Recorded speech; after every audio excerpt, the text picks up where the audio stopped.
একটুখানি এই জায়গায় নিজেকে নিয়ে ভাবেন, আল্লাহ কি দয়া আপনার উপরে করলেন। এই জন্য মানুষের ওই দুর্বল জায়গায় আল্লাহ পাক কোরআনে যেখানেই উনি ইঙ্গিত দিয়েছেন এমন শব্দ ব্যবহার করেছেন যেটা আল্লাহরও বিশ্বাস হতে চায় না। সূরা বাকারার ২৭ নম্বর আয়াতে দেখবেন, ২৮ নম্বর আয়াত আল্লাহ রাব্বুল আলামিন বলেন, কাইফা তাকফুরুনা বিল্লাহি ওয়া কুনতুম আমওয়াতান ফাআহইয়াকুম সুম্মা ইউমীতুকুম সুম্মা ইউহয়ীকুম সুম্মা ইলাইহি তুরজাউন। মানুষ আমার সাথে নাফরমানি করে কি করে? আমার বিধান মানতে চায় না, ও এত সাহস পায় কি করে? এই জন্য আল্লাহ শব্দ শুরু করার আগে কাইফা দিয়েছেন। এখানে যারা আরবি গ্রামার বোঝে, যারা বালাগাত মানতে পড়ায়, ওদের জিজ্ঞাসা করেন কাইফা শব্দটা কমপক্ষে ২৯টা অর্থে ব্যবহার হয়। আমি সামারাইজ করে ১৯টা অর্থে পেয়েছি। এর ভেতরে ১৩ নাম্বার একটা কায়দা বালাগাত মান থেকে আছে। কাইফা শব্দ সেন্টেন্সের আগে ব্যবহার করা হয় এই জন্যে যেটা আল্লাহরও বিশ্বাস হতে চায় না। আল্লাহ বলেন, কাইফা তাকফুরুনা বিল্লাহ, মানুষ আমার সাথে নাফরমানি করে, কুফরি করে, আমার বিধান মানতে চায় না। কেমন করে? অথচ মৃত ছিল, ওকে আমি জীবন দিয়েছি। আল্লাহরও বিশ্বাস হচ্ছে না যে লোকটা আমার সাথে কুফরি করতে পারে। এখানে শব্দ দিয়েছেন কাইফা। এজন্য মানুষ আমরা যখন কুফরি করি, আল্লাহর নিয়ামতের শুকরিয়া আদায় না করে নাফরমানি করি, তখন আল্লাহ আশ্চর্য হয়ে থাকে যে কি এও আমার সাথে নাফরমানি করতে পারে, অথচ কি ছিল? মৃত ছিল। বলেন বলেন। ওখান থেকে আমি আল্লাহ ৬ মাসের পরে ওরে জীবন দিলাম। বিজ্ঞান এখন দেখাচ্ছে মানুষের মায়ের পেটে ৬ মাসের আগে পর্যন্ত কিন্তু জীবন দেওয়া হয় না। এর আগে বিভিন্ন স্ট্রাকচার তৈরি করা হয়। ৩৬০টা হাড় দিয়েছেন আল্লাহ, জোড়া দিয়েছেন। ৯৭৬৮ প্রকার চামড়া দিয়েছেন শরীরে। এক এক জায়গার চামড়ার গুণাগুণ এক এক রকম। কমপক্ষে আপনার বিভিন্ন জায়গায় যে চামড়াগুলো আছে, চামড়ার সাথে এমন কিছু সেট করা আছে, এই যে শুধু এই চামড়া টুকুতে ১৫৩টা রগ দেওয়া আছে, রেখা। পৃথিবীর আজ পর্যন্ত কোনো মানুষের এই জায়গাটা একজন আর একজনের সাথে মেলে নাই, কিয়ামতের আগে মিলবেও না। ১৫৩টা রেখা যদি কেটেও যায়, আপনার দেখবেন ঠিক হয়ে যাবে। আমার এই জায়গাটায় ছোটবেলায় একবার কাঁচ ঢুকে নষ্ট হয়ে গিয়েছিল। আমি পরে সাপ নিয়ে দেখেছিলাম যে না, ঠিক হচ্ছে না। কিছুদিন পরে দেখি আগেরটায় আবার ফিরে গেছে। তাহলে এইটা কিয়ামতের আগ পর্যন্ত আমার সাথে ১৫৩টা রেখার কারো মিলছে না, মিলবেও না। এর পেছনে একটা শক্তি কাজ করছে, তিনি কে? শুধুমাত্র জহব্বা বানিয়েছেন আল্লাহ। এই যে জহব্বা বলা হয় জিবা, বিজ্ঞান এখন এই জহব্বা নিয়ে গবেষণা করে জানিয়েছে এর ভেতরে কমপক্ষে ২ কোটি আস্বাদন স্তর আছে, স্বাদ নেওয়ার স্তর আছে। এই পৃথিবীতে যত বড় রেস্টুরেন্ট হোক, রেস্তোরাঁ হোক, হোটেল হোক, ২ কোটি খাবার রান্না হওয়ার কোনো হোটেল আপনি পেয়েছেন? হ্যাঁ, আমি এই বয়সে আমার মনে হয় কতগুলো দেশ আমি ঘুরে আসলাম, পৃথিবীর কোনো উন্নত দেশেও এত প্রকার খাবার আমি পাইনি। সর্বোচ্চ খাবার পেয়েছি ১৮০ প্রকার। এই যে গাজীপুরের কাপাসে একটা হোটেল আছে নিরিবিলি, তোতামিয়া, ও খাবার রান্না করে ১৮০ প্রকার পর্যন্ত খাবার ওর হোটেলে আমি পেয়েছি। একটা মাহফিল দিয়েছিল, বললাম খাবার দেন তো কি কি আছে দেখি। এটা কি? বলছে কাঁঠালের পাতা ভর্তা। কাঁঠালের পাতা ভর্তা বলে এও একটা তরকারি, আর এইটা বাঁশের পাতা ভর্তা। মানে সারা দুনিয়া কুড়িয়ে মাত্র ১৮০ প্রকার, আর আমার জহব্বার ভেতরে আল্লাহ স্বাদ নেওয়ার স্তর দিয়েছেন কত? ২ কোটি। কিয়ামত পর্যন্ত দিলেও তো স্বাদের স্তর শেষ হবে না। এই স্তরটা আল্লাহ দেয় কখন? বিজ্ঞান এখন জানাচ্ছে কমপক্ষে যখন ৬ মাস হয়ে যায়, ৬ মাসের পরে তখন আপনার ভেতরে আল্লাহর রুহু দেয়। এটা আল্লাহর সিদ্ধান্ত। রুহু কি? আল্লাহর হুকুম বা সিদ্ধান্ত। ওরা যে বলছে সিদ্ধান্ত আমার, দেহ আমার, আরে ভাই দেহ আপনার না, সিদ্ধান্ত আপনার না। এ দেহ বানিয়েছে ওই যে শুরু থেকে কে বলেন তো? আরো জোরে বলেন। মা বাবার কি দায়িত্ব ছিল? সূরা ওয়াকিয়ার ভেতরে আছে, ওরা শুধু বিছানায় ছিল এই শেষ, বাকি যা করছে ওখান থেকে সেই বীর্য থেকে হামজা পর্যন্ত কে?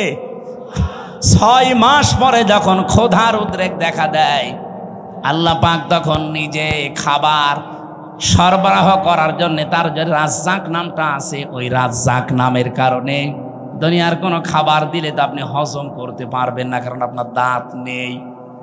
আছে এজন্য মায়ের মাসিক অসুখ বন্ধ করে দিয়ে ওই নাপাক রক্তটা আল্লাহ মুখ দিয়ে দেয় না, নাভির ভেতর দিয়ে পাস করে আমাকে বাঁচিয়ে রাখে। নবীজি বলেন আল্লাহ মুখ দিয়ে না দিয়ে নাভি দিয়ে দিয়েছে কেন জানো? পৃথিবীতে আল্লাহর বান্দারা এসে যেন এই মুখ দিয়ে কোনো নাপাক জিনিস ভেতরে না দেয়। অথচ আমরা আল্লাহর এমন বান্দা যে আল্লাহ মায়ের পেটের ভেতরে মুখটা পবিত্র রেখে দিয়েছে, নাপাক রক্ত মুখ দিয়ে দেয়নি, নাভি দিয়ে দিয়েছে। অথচ এসে এখানে কত মানুষ এই মুখে নাপাক জিনিস দেয়। বলেন তো, সুদের টাকা আর ঘোষের টাকা এটা পাক না নাপাক? এখানে কত মানুষ বসে আছে টাকা ছেড়ে রাখে আর টাকা আসে, এটা কি বলে না? এটার আর একটা নাম আছে।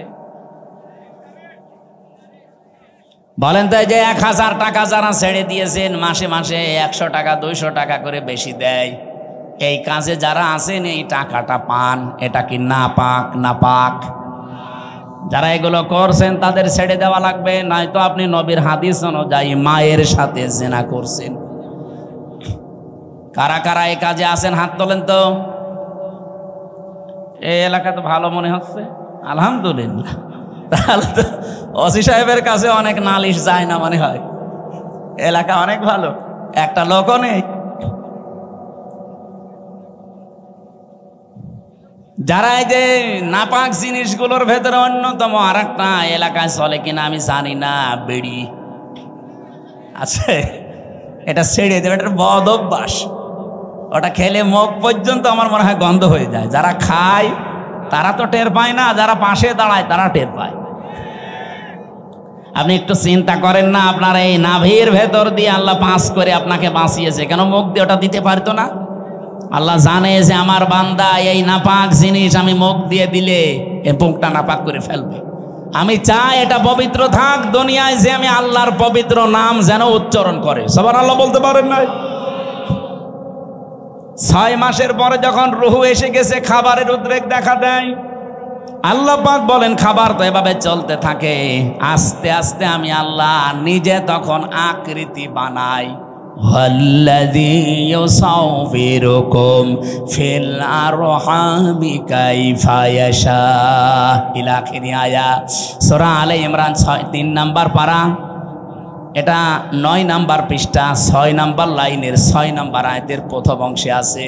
আল্লাহ বলেন তিনি সে আল্লাহ যিনি মায়ের পেটের ভেতরে তোমাদের আকৃতি তৈরি করেন। তোমার যে আকার আকৃতি এটা পৃথিবীর কেউ বানায়নি, এটা আমার আল্লাহর নিজের সিদ্ধান্তে তৈরি হয়েছে। এই জন্য পৃথিবীর যত সৃষ্টি সবচাইতে সুন্দর সৃষ্টি মানুষ। কথা বলেন, লাকাদ খালাকনাল ইনসানা ফি আহসানি তাকওয়িম। পৃথিবীতে সবচাইতে সুন্দর করে আল্লাহ বানিয়েছে মানুষের এই চেহারাকে। এত সুন্দর আর পৃথিবীর কোন সৃষ্টির ভেতরে আপনি পাবেন না।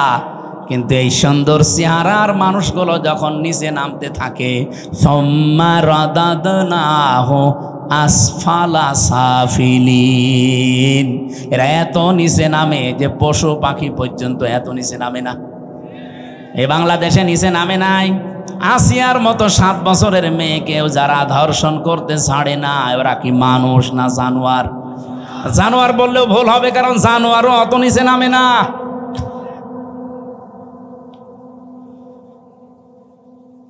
কোরআনে কারিমের সূরা এটা বানি ইসরাইলের ৭০ নম্বর আয়াতের প্রথম অংশে আছে, 15 নম্বর পারা 8 নম্বর পৃষ্ঠার প্রথম নাম্বার লাইনে আছে। এটা আমি শিক্ষা দেওয়ার জন্য বলছি।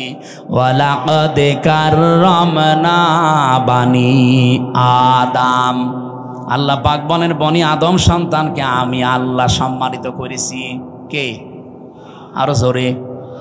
বনি আদম সন্তান হলেই হবে, সে কোন ধর্ম মানে ওটা তার ব্যাপার, কিন্তু বনি আদম সন্তানকে আমি সম্মান দিয়েছি। আল্লাহ এখানে বলেন না যে আমি মুসলমান সন্তানকে সম্মান দিয়েছি, না। বনি আদম সন্তান যারা মানুষ পদবাচ্চা বিবেচিত যারা, তাদের সম্মান দিয়েছে কে? কিন্তু দুঃখজনক হলেও সত্য, এই বাংলাদেশে এই সম্মানিত সৃষ্টি মানুষের সম্মান নিয়ে সবচাইতে বেশি সিনিমিনি খেলা হয়েছে। 54 বছর তো বটেই, 15.5 বছর আরো বেশি। আমরা চাই আগামীতে এই সম্মানিত সৃষ্টি আল্লাহ যাদের সম্মান দিলেন, এই বনি আদম সন্তানের সম্মান নিয়ে কেউ যেন সিনিমিনি খেলতে না পারে। আমার কথার অর্থ আপনি বুঝেছেন? আপনি না বুঝলেও এরা বুঝেছে। আগামীতে কেউ যেন এদের সম্মান নিয়ে সিনিমিনি খেলতে না পারে, সেই ব্যবস্থা করা লাগবে। যারা এই ব্যবস্থা ভেঙে দিয়েছিলেন ওইটা আবার জোড়াতালি দেওয়া লাগবে। আল্লাহর কথা তো অনেক ওজন, আপনি টের পাননি, আমি অনেক ভেতরে চলে গেছি। এই সম্মানিত সৃষ্টির সম্মান আমরা চাই, এদের শান্তি, স্বস্তি, নিরাপত্তা, কল্যাণ আমার আল্লাহর পক্ষ থেকে। যে মানুষগুলো তাদের ঈমানের সাথে শিরিক এবং জুলুম মিশ্রণ করবে না, তাদের জন্যে। জুলুমকে, যেই জিনিস যেখানে রাখা দরকার ওইটা ওই জায়গায় না রেখে অন্য জায়গায় রাখার নাম জুলুম। এই যে মাথার এই টুপিটা থাকা দরকার মাথায়, এটা যদি কেউ পায়ের কাছে রাখে টুপির সাথে জুলুম। এই কথা বলছেন না কেন? আমার স্যান্ডেল আমি পেছনে রেখে দিয়েছি, এটা থাকার দরকার পায়ের কাছে, এটা যদি আমি মাথায় নিয়ে বসে থাকি, এটা এই স্যান্ডেলের উপরে জুলুম। কারণ যেখানে যার স্থান ওইটা ওই জায়গায় রাখা লাগবে। আল্লাহ পাক এই কোরআনকে পাঠিয়েছেন এই পৃথিবীর ময়দানে সবচাইতে উঁচু জায়গায় রাখার জন্যে। আর বাংলাদেশে সবচাইতে উঁচু জায়গা এখন সংসদ। এক কথা বলছেন না? আমরা চাই এই কোরআন সংসদে যাক।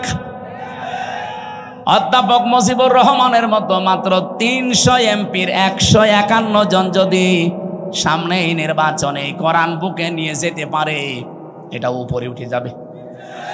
কি এই কথা বলে না কেন? 300 জন লাগবে না, মাত্র 151 জন অধ্যাপক মুজিবুর রহমান আমরা চাই, যারা কোরআন বুকে নিয়ে যেতে পারবে।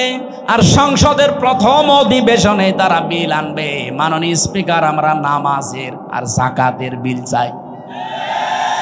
উনি যখন বলবে হাত তোলেন, 151 জন যদি হাত তুলে ফেলে, ওই দিন নামাজটা কায়েম হয়ে যাবে দেশে, যাকাতটা সরকারিভাবে কায়েম হয়ে যাবে। তখন আর নামাজের ওয়াজ, যাকাতের ওয়াজ করা লাগবে না। ভালো কাজগুলো সব আইন পাশের মাধ্যমে চালু হয়ে যাবে। অন্যায় কাজ, অবৈধ কাজ সব আইন পাশ করে বন্ধ করে দেওয়া হবে। সূরা হজের এই 40-41 নম্বর আয়াতে 4টা কর্মসূচি আছে। আমরা চাই মানুষের শান্তি, স্বস্তি, নিরাপত্তা, জুলুম থেকে বাঁচার জন্য এই 4টা কাজ রাষ্ট্রীয়ভাবে জারি হোক। 54 বছরে যারা গেছে জারি করে নাই, এবার যারা যাবে তারা যেন করে, সেই ব্যবস্থা করে দেওয়ার দায়িত্ব ফেরেশতাদের। কাদের? বলেন বলেন। আমি যে আয়াতের শেষ অংশ পড়েছিলাম এই সংক্রান্তই আমি এসেছি এবার জায়গা মতো। আল্লাহ পাক বলেন, কাবুরা আলাল মুশরিকিনা মা তাদউহুম ইলাই। আমি এই কমিশনের এটা বাদ দিয়ে দিলাম। আমি একটা শিক্ষা দিতে চেয়েছিলাম, আমার মনে হয় আপনারা বুঝে ফেলেছেন যে দেহ আমার, সিদ্ধান্ত আমার, এটা আল্লাহর সাথে শিরিক। কারণ দেহ আমার না, সিদ্ধান্ত আমার না। দেহ আল্লাহ বানিয়েছে, সিদ্ধান্ত তার। ওটা সূরা আরাফের 54 নম্বর আয়াতের মাঝের অংশে আছে, আপনি বাড়ি যেয়ে তাফসীরে দেখে নিন। আমার আয়াত হচ্ছে সূরা শূরার 13 নম্বর আয়াতের শেষের অংশ। আমরা যদি সত্যি এই দেশে 151 জনকে সংসদে পাঠাতে চাই যারা বুকে কোরআন নিয়ে প্রবেশ করবে, এই কথা শুনলে সবচাইতে বেশি রাগ করবে মুশরিকরা। এই জন্য কাবুরা আলাল মুশরিকিনা মা তাদউহুম ইলাই। হে নবী, আপনি যেদিকে ডাকতেছেন মানুষকে, জান আকিমুদ্দিন, যেটা অধ্যাপক সাহেব পড়ছিলেন, নামাজের মতো, রোজার মতো, যাকাত দেওয়ার মতোই ফরজ হচ্ছে আল্লাহর এই জমিনে আল্লাহর বিধানটা কায়েম করা।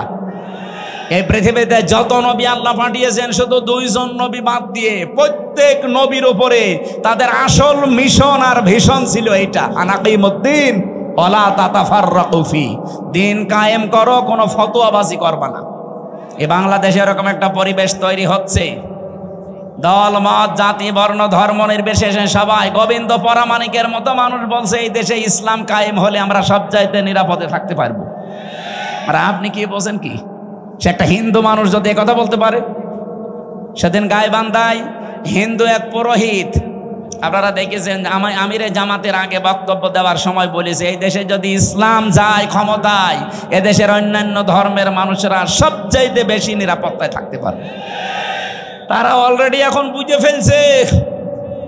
এই জন্য আমাদের জীবনের সব ফরজের বড় ফরজ এইটা হাতে নেওয়া দরকার। দিন যতদিন কায়েম না হবে ততদিন আমাদের স্বস্তি নেই। এটা কারো কাছে যদি রাজনীতি মনে হয়, হ্যাঁ এটাই আমাদের রাজনীতি। এটা যদি কারো কাছে মনে হয় যে এটা ধর্ম ব্যবসা, হ্যাঁ এটাই আমার ধর্ম ব্যবসা। কারো কাছে যদি মনে হয় এটা দুনিয়ার কাজ, হ্যাঁ এটাই আমার দুনিয়ার কাজ। কারণ আমার এই কাজ দিয়ে আমি আখেরাত তৈরি করতে চাই। আমি একা না, আমার চাইতে বড় বড় যারা, আপনি তাকান, শারাআ লাকুম মিনাদ-দ্বীন মা ওয়াসসা বিহি, ওয়াসসা মানে কি? শক্তিশালী উপদেশ।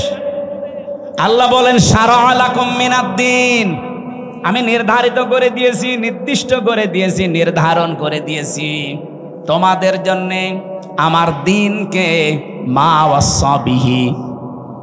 শুধুমাত্র এতটুকু বলে আল্লাহ শেষ করে দেননি। আল্লাহ বলেন আমি শক্তিশালী উপদেশ দিয়েছি নূহকে, হে নবী আপনাকে দিলাম, যেমন মুসাকে, ঈসাকে, ইব্রাহিমকে একই নির্দেশ দিয়েছিলাম। আমি আয়াতের তাফসীর পড়তে গিয়ে দেখেছি এই পৃথিবীতে যত নবীকে আল্লাহ পাঠিয়েছিলেন এক একজন নবীর শরীয়ত ছিল আলাদা আলাদা, কিন্তু দিন ছিল এক। আমার কথা বোঝেন? পৃথিবীর যত নবীকে আল্লাহ পাঠালেন প্রত্যেকটি নবীর দিন ছিল এক, কিন্তু শরীয়ত আলাদা আলাদা। এটা বোঝাতে গিয়ে আমি তাফসীরে একটা উদাহরণ পেয়েছি। এই এদিকে তাকান, একজন বাড়িওয়ালা 5 জন কর্মচারী রেখেছে, এক একটা কর্মচারীর কাজ আলাদা আলাদা। মালিক কয়জন? আরো জোরে। কিন্তু কাজ যাদেরকে 5টা কর্মচারী আলাদা আলাদা দিয়েছে, প্রত্যেকটা অর্ডারের উপরে মালিকের যেহেতু হুকুম আছে, প্রত্যেকটা হুকুমের দাম আছে না নেই? তারা তো প্রত্যেকেই মালিকের কর্মচারী। কাজ এক একজনকে এক একটা বাজার করবে, কেউ বাড়ি ঘর ঝাড়ু দেবে, কেউ দারোয়ানিতে করবে। আল্লাহ পাক বলেন আমি মালিক, আমি দিন একটাই পাঠিয়েছি, কিন্তু এক এক নবীর শরীয়তে জীবন বিধানের ভেতরে আলাদা আলাদা নিয়ম দিয়েছিলাম। আমাদের নবী মুহাম্মদ রাসূলুল্লাহকে আল্লাহ যে শরীয়ত দিয়েছেন, আদমকে সে শরীয়ত দেয়নি। হযরত ঈসাকে যে শরীয়ত দিয়েছে, মুসাকে সেটা দেয়নি। কিন্তু লক্ষণীয় বিষয় একটা, যত নবী এসেছে দিন সবার কিন্তু এক ছিল, আর সবাইকে আল্লাহ নির্দেশ দিয়েছে আনাকিমুদ্দিন, দিন কায়েম করো। তাফসীরে আমি 2টা জিনিস এখান থেকে আরো ফলো করে পেয়েছি। এইদিকে তাকান, দিন যতদিন পর্যন্ত কায়েম না হবে তোমার ব্যক্তি, পরিবার, সমাজ, রাষ্ট্র, এলাকায়, আবার শুনেন, দিন যতদিন কায়েম না হবে তোমার এলাকায়, তোমার ব্যক্তিতে, পরিবারে, সমাজে, রাষ্ট্রে, যতদিন পূর্ণাঙ্গ দিন কায়েম করার সম্ভব হবে না, ততদিন পর্যন্ত যতটুকু দিন আছে অতটুকুই টিকিয়ে রাখার জন্য চেষ্টা করা লাগবে। না আমি বোঝাতে পারিনি, এটা একটু কঠিন। দিন এখনো বাংলাদেশে যেহেতু কোরআনের 500 আইন আছে, একটাও কায়েম নেই। আছে? হ্যাঁ, কিছু কিছু আছে হালকা। এই যে পারিবারিক আইন, যেটা বিবাহ শাদী, এটা ইসলাম দেখেই হয়। আমাদের জমি জায়গা বন্টন, এটা ইসলাম দেখেই হয়। এক কথা বলছেন এখানে, নাকি অন্য কোনো নিয়ম নীতি মেনে করি আমরা? হ্যাঁ, সে ব্যক্তিগত কিছু মানুষ আলাদা আলাদা করতে পারে, সেটা আলাদা, কিন্তু আমরা অধিকাংশ মানুষ অন্তত পারিবারিক জীবনী আইনগুলো এখনো আছে। তাহলে যতদিন পর্যন্ত পূর্ণাঙ্গ দিন এই দেশে কায়েম না হবে, ততদিন পর্যন্ত অন্তত যতটুকু দিন আছে এইটাকেই টিকিয়ে রাখার জন্য চেষ্টা করা লাগবে। এখন সেইটাও যদি হাত ছাড়া হয়ে যায়, ওরা যে 318 পৃষ্ঠার রিপোর্ট দিয়েছে, পুরাটা পড়ে আমি নিজের এই ছোট মাথায় পেয়েছি প্রায় 13টা কোরআনের আয়াত ওরা পাল্টিয়ে ফেলেছে। যে এগুলো মানলে নাকি অবিচার হবে, বৈষম্য হবে। ইসলাম মানলে যদি বৈষম্য হয়, তাহলে কোন ধর্ম মানলে বৈষম্য দূর হবে বলেন তো দেখি? পৃথিবীর অন্যান্য ধর্মের কিতাবগুলো একটু টাচ করেন। ইহুদিদের ধর্ম আছে, খ্রিস্টানদের ধর্ম আছে, এই মুশরিকদের ধর্ম আছে, বৌদ্ধদের ধর্ম আছে। এদের ধর্মীয় গ্রন্থগুলো যতটুকু পারেন পড়েন। আমি বিশ্ববিদ্যালয়ে থাকাকালীন একটু টাচ পেয়েছিলাম। ওরা সবগুলো জায়গায় বৈষম্যের শিকার করে আছে। ওদের মেয়েদেরকে বিবাহের সময় যা দিয়ে দেয় ওইটাই শেষ, অথচ বিবাহের সময় মেয়েদের বাড়িতে, এদিকে তাকান, বিবাহের সময় মেয়ের বাড়িতে মেয়ের বাবার কাছ থেকে ছেলে পক্ষের লোক যদি একটা পানও তার সন্তুষ্টি ছাড়া খায়, এইটাও পায়খানা খাওয়ার মতো হারাম। যেটা আমরা এই যে বরযাত্রী বলে চালিয়ে দেই, কোথায় পেয়েছেন ভণ্ডামি? এটা হিন্দুদের থেকে এসেছে এই বরযাত্রীর নিয়ম। মুসলমানদের বিয়েতে কোনো বরযাত্রী যাবে না, মুসলমানদের বিয়েতে হবে অলিমা।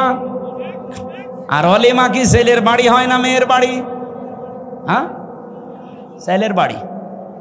এলাকায় কি বরযাত্রী যাওয়ার সিস্টেম আছে? এটা বন্ধ করা লাগবে। কোন বাড়িতে এখন আর বরযাত্রী যাওয়া যাবে না, কারণ মেয়েদের সম্মান মর্যাদা নবীজি নিজে এত বাড়িয়ে দিয়েছেন। বিশ্বনবী যতগুলো বিয়ে করেছিলেন তার চারটা মেয়ে তিনি বিয়ে দিয়েছেন, একটাকেও তিনি বরযাত্রী খাওয়াননি। উনি করেছেন নিজে অলিমা, জামাইদেরকেও করিয়েছেন অলিমা। সুতরাং আজকে থেকে তওবা করেন, আমরা বরযাত্রীর দাওয়াত পেলে আর যাব। আমার সাথে একটা ছেলে থাকে, বলছে হুজুর এই ওয়াজ আর 2 দিন পরে করবেন, আমার বিয়েটা হয়ে যাক।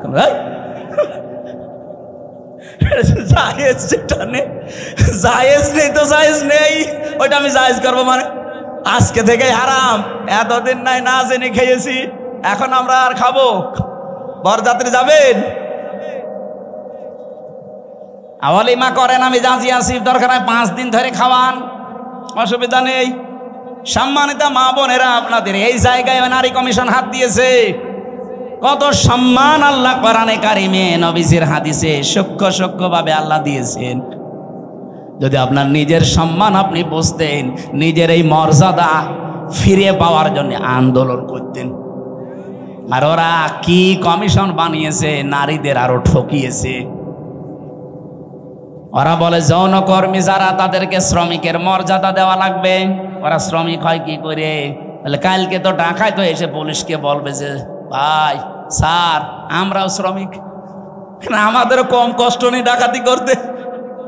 কি ডাকাতি করা কষ্ট না? তারাও তো তাদের কাজের স্বীকৃতি চাইবে ইউনূস সাহেবের কাছে, যে আমাদেরকেও স্বীকৃতি দেন, আমরাও শ্রমিক, আমাদেরও ঘাম ঝরে।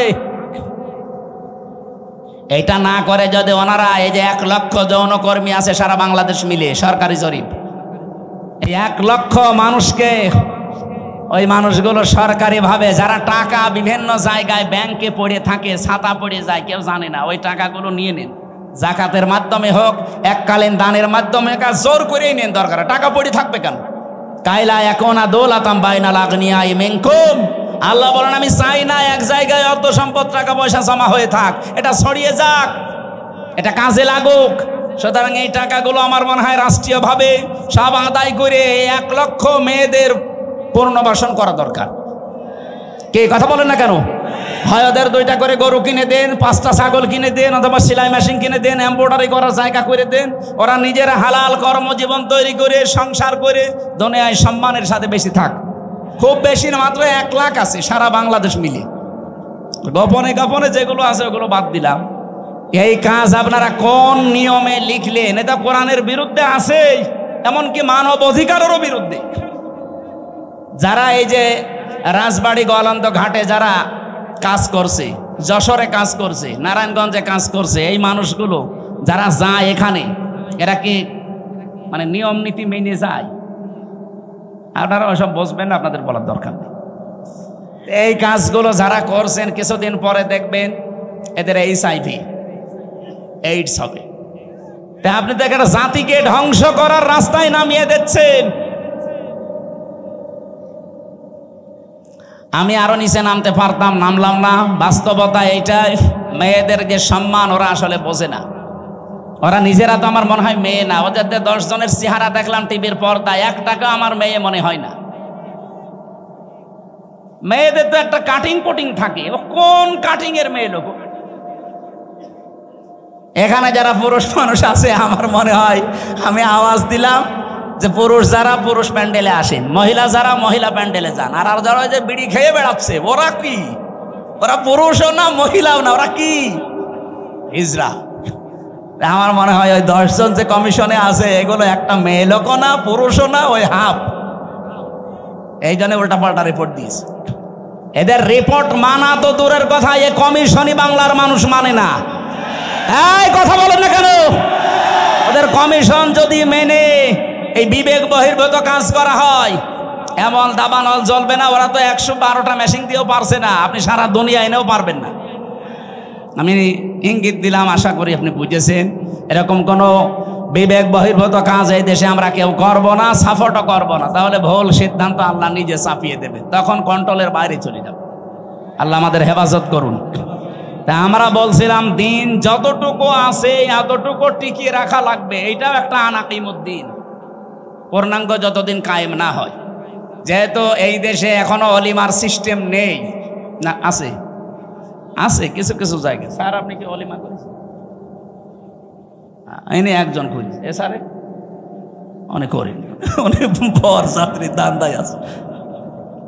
আমিও তো ওনার মতোই, আমি বেশি মানুষ নেইনি, মাত্র 7-8 জন নিয়েছি। শ্বশুরকে বলেছি দরকার হয় 170 জন খাওয়িয়ে দেবো।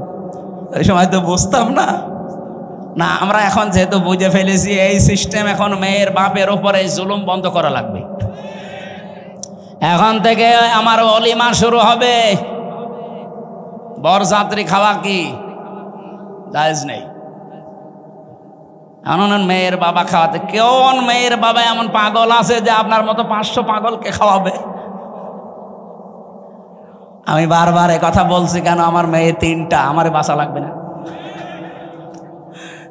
না, একটু ট্রেনে করলাম, অন্তত যাদের ছেলে আছে তারা এখন বুঝে মরুক, আমি তো বেঁচে যাব। মেয়ের বাবার অনেক সম্মান। নবীজি বলেন কেউ মেয়ের বাবাকে ছোট চোখে দেখবা না, মেয়ের বাবাকে খারাপ কথাও বলবা না, কারণ আমি নবী মুহাম্মদ রাসূলুল্লাহ নিজে মেয়েদের বাবা। সুবহানাল্লাহ বলতে পারেন না? কোন ঘরে যদি একটা মেয়ে লোক আসে, সঙ্গে সঙ্গে 4 জন ফেরেশতা চলে আসে। কোন পরিবারে একটা ছেলে এসেছে, সঙ্গে সঙ্গে একটা ফেরেশতা আসবে, এ কথাও নেই। আর 4 জন রহমতের ফেরেশতা এসে মেয়েটার মাথায় হাত বলিয়ে বলে এটা দুর্বল দেহ থেকে এসেছে, এই মেয়েটাকে যারা আদর ভালোবাসা স্নেহ দেবে, দিন শিখাবে, একে যারা খাওয়াবে পরাবে প্রতিপালন করে সৎ পাত্র দেখে পাত্রস্থ করবে, কিয়ামতের দিন আমি নবী আর ওই মেয়ের গার্জিয়ান এইভাবে পাশাপাশি জান্নাতে থাকবো। কোন ছেলের ব্যাপারে এমন কথা হাদিসে আছে নেই। এই জন্য মেয়ে হলে যারা রাগ করেন, মন খারাপ করেন, করবেন না ভাই। আমি নিজে সহ যাদের মেয়ে আছে আমরা খুশি হব যে আল্লাহ আমাকে দয়া করে জান্নাতের অধিকারী বানিয়েছেন। বলেন সুবহানাল্লাহ। বিশ্বনবী জানিয়েছেন যার একটা মেয়ে তার একটা জান্নাত, যার 2টা মেয়ে তার 2টা জান্নাত, যার 3টা মেয়ে আল্লাহ তাকে 3টা জান্নাতের অধিকারী বানিয়ে দিয়েছেন। আল্লাহ আমাদের মেয়ে যাদেরকে দিয়েছেন এই মেয়েগুলো যেন জান্নাতে যাওয়ার মাধ্যম হয়। বলেন আমিন। কিন্তু শর্ত কয়টা? প্রথমে তাকে ভালোবাসা লাগবে, 2 নম্বরে তাকে খাবার দাবারের যে ব্যবস্থা, তার পেছনে খরচের যে ব্যবস্থা, এটা করা লাগবে। 3 নম্বরে তাকে দিন শেখানো লাগবে এই পরিমাণ যতটুকু করতে পারলে সে চলতে পারে। 4 নম্বরে তাকে সৎ পাত্র দেখে পাত্রস্থ করা লাগবে। এই 4টা কাজ যদি কোনো মেয়ের গার্জিয়ান, বাবা হোক বড় ভাই হোক, এরা যদি করতে পারে, কিয়ামতের দিন নবীজি বলেন আমি নিজে পাশাপাশি তাকে জান্নাতে ডেকে নেব, এবং যেই দিন থেকে মেয়ে ওর বাড়িতে আসবে ওই দিন থেকে কিয়ামত পর্যন্ত আল্লাহর রহমত তার সাথে থাকবে। নবীজি কিন্তু দুনিয়া পর্যন্ত শেষ করেননি যে রহমত শুধু দুনিয়ায় পাবে, ইলা ইয়াউমিল কিয়ামাহ। এই মেয়ে যেই দিন ওর বাড়িতে এসেছে ওই দিন থেকে আল্লাহর রহমতের একটা দৃষ্টি তার উপরে থাকবে, ওই দিন থেকে কিয়ামত পর্যন্ত আল্লাহর দয়া ওই গার্জিয়ানের উপরে থাকবে। আল্লাহ সেই দয়ার ভেতরে আমাদেরকেও শামিল করেন। বলেন আমিন। যে কথা তুলেছিলাম, যেহেতু দিন এখনো পরিপূর্ণ কায়েম নেই, যতটুকু আছে এগুলো টিকিয়ে রাখার জন্য 5 ওয়াক্ত নামাজ কায়েম নেই রাষ্ট্রে। আমরা নিজেরা অন্তত যারা পড়ি না, আরম্ভ করেন ব্যক্তিগত জীবনে, পারিবারিক জীবন পর্যন্ত একটু ঠিক করেন। ওয়ামুর আহলাকা বিসসালাতি ওয়াসতাবির আলাইহা লা নাসআলুকা রিজকা নাহনু নারযুকুকা ওয়াল আকিবাতু লিত্তাকওয়া। সূরা তাহার 132 নম্বর আয়াতে আছে, হে নবী নিজে নামাজ পড়েন। যেহেতু এখনো কায়েম করতে পারেননি, নিজে নামাজ পড়েন। পরিবারস্থ লোক যারা আছে তাদেরকেও নামাজের তাকিদ দেন।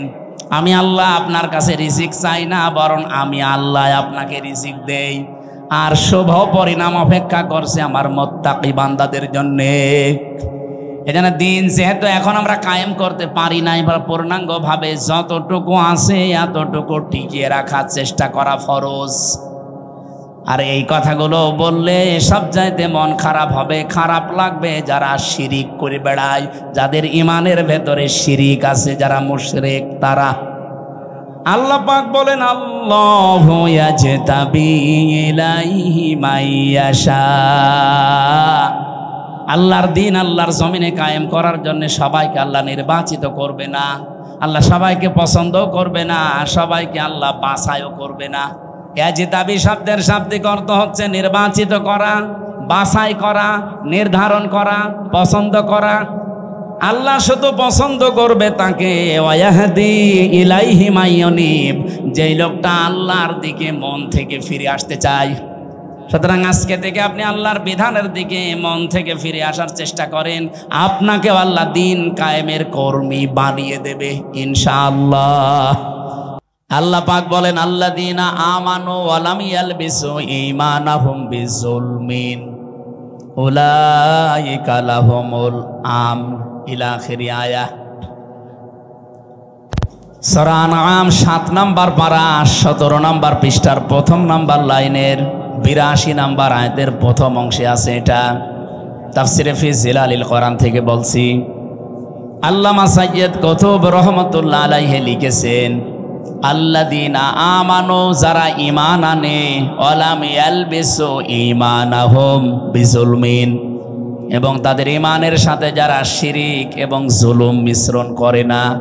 এখানে জুলুম মানে শিরিক। তাদের ঈমানের সাথে যারা শিরিক মিশ্রণ করবে না, আল্লাহ পাক উলাইকা মানে আঙ্গুলের এভাবে ইশারা দিয়ে জানিয়েছেন, এরাই উলাইকা লাহুমুল আমন, আমি আল্লাহর পক্ষ থেকে নিরাপত্তার হকদার। কোরআনে কারিমে সূরা ইউনূসের ভেতরে আমি পড়েছি, সুম্মা নুনাজ্জিল্লাযীনা তাকাও সুম্মা নুনাজ্জিল্লাযীনা তাকাও ওয়া নাযারুয যালিমিনা ফিহা জিসিয়া। সূরা মরিয়মে আছে এটা। কিয়ামতের দিন যেদিন আল্লাহ পুলসিরাত মানুষকে পার করতে দেবেন, এটা পুলসিরাতের আয়াত। আপনারা অনেকে পুলসিরাত সংক্রান্ত আয়াত খুঁজে পান না, যে পুলসিরাতের আয়াত কোরআনে। সেদিন একজন বলছিল যে না, কোরআনে মনে হয় পুলসিরাতের কোনো আয়াত নেই। সূরা মরিয়ম এটা ৭০, ৭১, ৭২ এই আয়াতগুলো পড়বেন, দেখবেন পুলসিরাত সংক্রান্ত বিষয় এখানে আলোচনা করা আছে। কিয়ামতের দিন আল্লাহ পুলসিরাতটা বানিয়ে দেবেন জাহান্নামের উপর দিয়ে। মিজানে যখন আপনার সবকিছু শেষ হয়ে যাবে কর্মকাণ্ড, এরপরে আপনাকে জান্নাতে আল্লাহ প্রবেশ করানোর জন্য এই ব্রিজটা পার হওয়া লাগবে, এই সেতুটা। এটা তো আর যমুনা সেতু, পদ্মা সেতুর মতো না, এত বড় লম্বাও হবে না, চুলের মতো চিকন হবে আর হীরার মতো ধার হবে। আর এরকম ৬-৭ কিলোমিটার, ৮ কিলোমিটারও না। পৃথিবীতে এত বড় সেতু কোনো জায়গায় নেই। ৩০,০০০ বছরের মতো রাস্তা। আল্লাহ তাআলা বলেন, ওয়াইম মিনকুম ইল্লা ওয়ারিদুহা কানা আলা রাব্বিকা হাতমাম মাকদিয়্যা সুম্মা নুনাজ্জিল্লাযীনা তাকাও ওয়া নাযারু যালিমিনা ফিহা জিসিয়া। অবশ্যই তোমাদেরকে আমি পুলসিরাত পার করাবো। এই পুলসিরাত পার করানোর সময় যাদের ইমানের সাথে জুলুম শিরিক এগুলো মিশ্রণ ঘটে নাই, তাদেরকে আমি বাঁচিয়ে দেব। আর যাদের শিরিকের গন্ধ পাওয়া যাবে, এদের বাঁচানো না, এরা কেটে কেটে জাহান্নামের ভেতরে পড়বে। অকদিমনা ইলা মা আমিলু মিন আমালিন ফাজআলনাহু হাবাআম মানসুরা। এটা আছে সূরা ফুরকানের 23 নম্বর আয়াতে। কিয়ামতের দিন এই শিরিক মিশ্রিত আমল ওর মুখের উপরে ধূলিকণার মতো নিক্ষেপ করা হবে। বলেন নাউজুবিল্লাহ। এই আয়াত থেকে যেটা প্রমাণ পাওয়া যায়, যদি কেউ আল্লাহর পক্ষ থেকে স্বস্তি নিরাপত্তা পেতে চায়, তাহলে মাস্ট বি তাকে তার ঈমান শিরিক এবং জুলুম মুক্ত করা লাগবে। আমাদের যা ঈমান, আমাদের ঈমানকে আর শিরিক যুক্ত করার জন্য বহু কায়দা কৌশল চলছে। আমি সামনে যাব ইনশাআল্লাহ। 2 নম্বরে জুলুম, এটা তো আরো মারাত্মক। তাহলে আমার যে কথা ছিল, ওনারা নিরাপত্তা দেওয়ার জন্য রাত জেগে জেগে পাহারা দিচ্ছে। আমি এখান থেকে কুষ্টিয়া পর্যন্ত যেতে কমপক্ষে 5 থেকে 6 জায়গায় এ ভাইদেরকে পাওয়া যাবে। ওই মানুষগুলো সারা রাত জেগে আছে, পাহারা দিচ্ছে। এই জন্যে যারা জনগণের জানমাল ইজ্জত আবরু হেফাজতের দায়িত্বে আছেন, এই চাকরিটা শুধু চাকরি না, এটা একটা ইবাদত। আর পুলিশের চাকরিতে যেহেতু কোনো ডিউটি নেই, সে 8 ঘন্টা 10 ঘন্টা না, 24 ঘন্টায় ডিউটি। ওনারা যদি টয়লেটে বসে থাকে, যদি ডাক দেয়, আমার মনে হয় ওই অবস্থায় চলে আসা লাগে। কারণ আমার দোলা ভাই পুলিশ, আমার চাচা পুলিশ, বাবাও ছিল এক সময়, এখন আর নেই। এই জন্য আমি ওনাদের কাজ কারবার কাছ থেকে দেখেছি, বহু কষ্ট স্বীকার করা লাগে এই কাজগুলোতে। এই জন্য এই চোখটা যেন আল্লাহ জাহান্নামের আগুনে না জ্বালান, সেরকম কাজকর্ম তাদের জীবনে করার তৌফিক আল্লাহ দান করে। তো পুরাটা জীবনই ওনাদের ইবাদত, 24 ঘন্টায় ইবাদতের ভেতরে আছে। 2 নম্বরে ওই চোখ জাহান্নামে যাবে না যারা রাতের বেলা নিজের গুনার কথা স্মরণ করে কাঁদে। এখানে 2 প্রকার মানুষই আমরা আছি, ওনারাও আছে। এখানে রাত জেগে গুনার কথা স্মরণ করে কন্দন করা মানুষ নেই। সুতরাং আমরা 2 প্রকার চোখই নিয়ে এখানে বসে আছি। এই চোখ দিয়ে আজকে আল্লাহর কোরআনে কারিমের কিছু কথা দেখতে চাই, কান দিয়ে শুনতে চাই। আল্লাহ আমাদের তৌফিক দেন, বলেন আমিন। আমি যে কথা তুলেছিলাম ওইদিকে যাব ইনশাল্লাহ। দল মত জাতি বর্ণ ধর্ম নির্বিশেষে আজকের এই অনুষ্ঠান, এটা কি শুধু মুসলমানদের জন্য সাজিয়েছেন? না, অন্য ধর্মের যদি কেউ এসে থাকে, নাকি এই থানায় অন্য ধর্মের মানুষ নেই? আছে। অন্য ধর্মের কেউ যদি এসে থাকেন, আপনাকে ওয়েলকাম জানাচ্ছি। আমার যতটুকু বাস্তবতায় আমি দেখেছি, আমার মনে হয় কোনো মানুষ যে ধর্মই মেনে চলুক, ও যদি একটু বিবেকটা কাজে লাগায়, তাহলে পৃথিবীর 4500 ধর্ম আছে, কোনো ধর্মে তার এই বিবেকে সাই দেবে না যে আমি থাকি। শুধু মান বলবে, টেনে আসবে যে আমি এই পৃথিবীর শান্তির ধর্ম ইসলামে যেতে চাই। কয়েকদিন আগে যশোরে এক কলেজের অধ্যাপক, বিসিএস ক্যাডার, ওনারা বলেছিলাম যে স্যার, আপনাকে মুসলমান হওয়া লাগবে না, আপনি শুধু আমাদের ধর্মীয় গ্রন্থ কোরআন শরীফটা একটু বুঝে বুঝে পড়বেন। আপনি বাংলায় পড়েন, ইংরেজিতে পড়েন, যেভাবেই হোক বুঝে পড়বেন। 3 মাস পরে দেখি আল্লাহর বান্দা মুসলমান হয়ে গেছে। ওনারা জিজ্ঞাসা করলাম, আপনি 3 মাসের সময় নিলেন না হঠাৎ? বলছে, আমি কোরআন শরীফের পুরাটা আমি আনাকম জানাকম পড়ি নাই, বুঝে বুঝে পড়েছিলাম। পুরাটা পড়ার পরে আমার বিবেক আর মানে নাই। আমি দেখলাম যে আমার ধর্মে যেটা 12 মাসে 13 পূজা করি আমরা, আমার দেবতার কোনো অভাব নেই। 33 কোটি দেবতা আমাদের। কত? আপনি যদি ওনারে বলেন যে স্যার একটু নাম বলেন তো কয়টা, আমার মনে হয় 33টার নামও বলতে পারবে না। অথচ এখানে আমরা মক্তবে যারা পড়ে, এদেরকে জিজ্ঞাসা করেন আল্লাহর নাম কয়টা, অন্তত 99টা তো বলবেই, বলবে না? আল্লাহর নাম কয়টা? না না, 5000-5000-এর উপরে আমরা তাফসিরে পড়েছি। আল্লাহর নাম 5000-এর উপরে। আমরা 99টা কায়দায় পেয়েছি, তো এটাই বলি। এইটাও অন্তত যারা মক্তবে 1-1.5 বছর 2 বছর পড়ে, ওদের একেবারে ঠোঁটস্থ থাকে, মুখস্থ না, ঠোঁটের আগায়। আর মক্তবে যারা শুরু করে, তাদেরকে এই নামের গুণাগুণগুলো শিক্ষা দেওয়া হয়, যে রব মানে সৃষ্টিকর্তা, রব মানে প্রতিপালক, রব মানে আইনদাতা, রব মানে অভিভাবক, রব মানে উকিল। 19টা অর্থ কমপক্ষে শেখানো হয়। যারা মক্তবে পড়ান তারা অবশ্যই জানেন আল্লাহর প্রত্যেকটি নামের গুণাগুণ তাকে বোঝানো হয় যে সামনে এরকম কিছু আসবে তোমার জীবনে।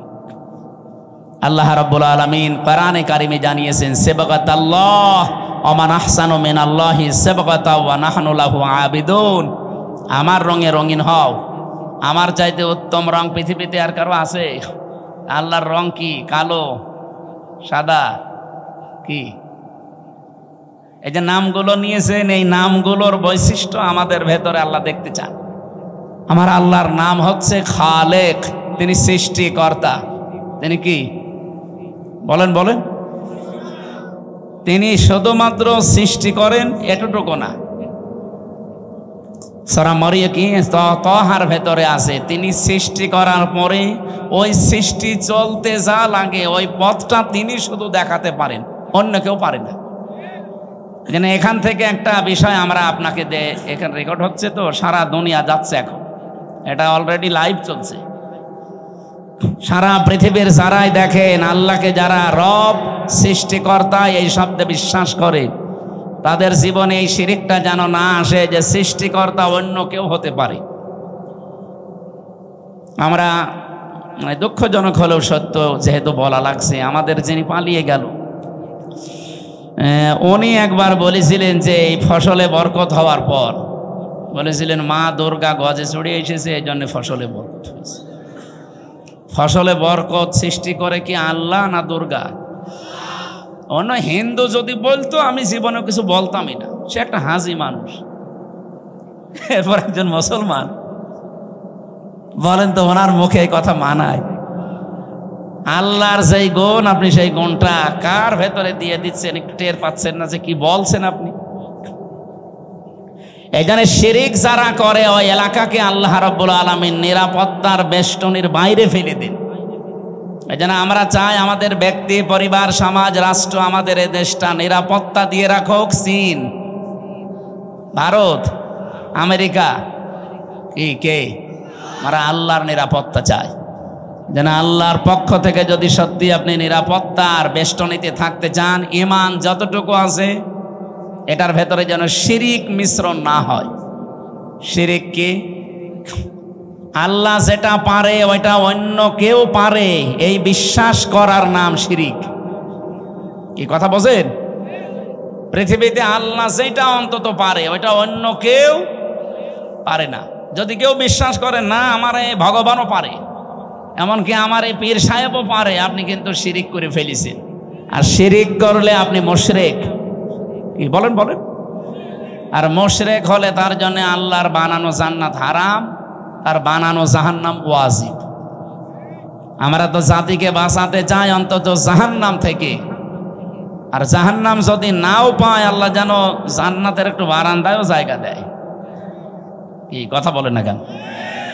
জান্নাতে এরকম একটা অনুষ্ঠান আল্লাহ নিজেই করবেন, আর নিজে থাকবেন সভাপতি, বিশ্বনবী হবেন প্রধান অতিথি। যারা জান্নাত পাবে তারা থাকবে শ্রোতা, অন্য কেউ ঢুকতে পারবে না। দাউদ আলাইহিস সালাম নিজের কণ্ঠ দিয়ে সূরা তাহা তেলাওয়াত করে অনুষ্ঠান উদ্বোধন করবেন। আমাদের নবী সূরা রহমান থেকে তেলাওয়াত করবেন, আর মহান রব্বুল ইজ্জাত ওয়াল জালাল নিজের কণ্ঠ দিয়ে সূরা ইয়াসিন তেলাওয়াত করে তার ওই জান্নাতি শ্রোতাদেরকে শোনাবেন। 50 আলফা সানা মিম্মা তাউদ্দুন। আমরা 1 2 3 করে যেভাবে গণনা করি, জান্নাতে আল্লাহর কুদরতের কণ্ঠে এক একটা আয়াত শুনতে সময় লাগবে 50,000 বছর। জান্নাতের যত নিয়ামত আছে মানুষ ভুলেই যাবে। আমাদের কপালে আছে কিনা আমরা জানি না, তবে আমরা আশা করতে পারি আল্লাহ যেন ওই ময়দানে আমাদের শ্রোতা হিসাবে একটু জায়গা করে দেন। বলেন বলেন আমিন। হ্যাঁ দেবে। আপনার জীবনে এমন কোনো কাজ যদি থাকে যেটা আল্লাহ ছাড়া আর আপনি ছাড়া আর কেউ জানে না, আল্লাকা সিররুন ইনদাল্লাহ বাইনাকা আনতা ওয়া বাইনাল্লাহ, আল্লাকা সাদাকাতুন তাখফা লা ইয়ালামুহা ইল্লাল্লাহ। কবি বলছে এমন কোন কিছু তোমার জীবনে আছে, সাদাকা হোক, নেক কাজ হোক, যেটা আল্লাহ ছাড়া আর তুমি ছাড়া কেউ জানে না। এরকম গোপন কিছু কাজ করে রাখবে। আমি এক ওসি সাহেবকে পড়াতাম বিশ্ববিদ্যালয়ে যখন ছিলাম, ওই 10 সালে। উনি আমার মাঝে মাঝে এই প্রশ্নটা করতেন যে দুনিয়ায় এমন কিছু গোপন কাজ করব, কেউ জানে না, কিয়ামতের দিন যেন এটা নেওয়া যায় মালিকের কাছ থেকে। ওই দিন থেকে আমি এই কবিতাটা মুখস্থ করেছিলাম, এখনো পর্যন্ত নাড়া দেয় আমার অন্তরে। কথাটা অনেক দামি কথা না?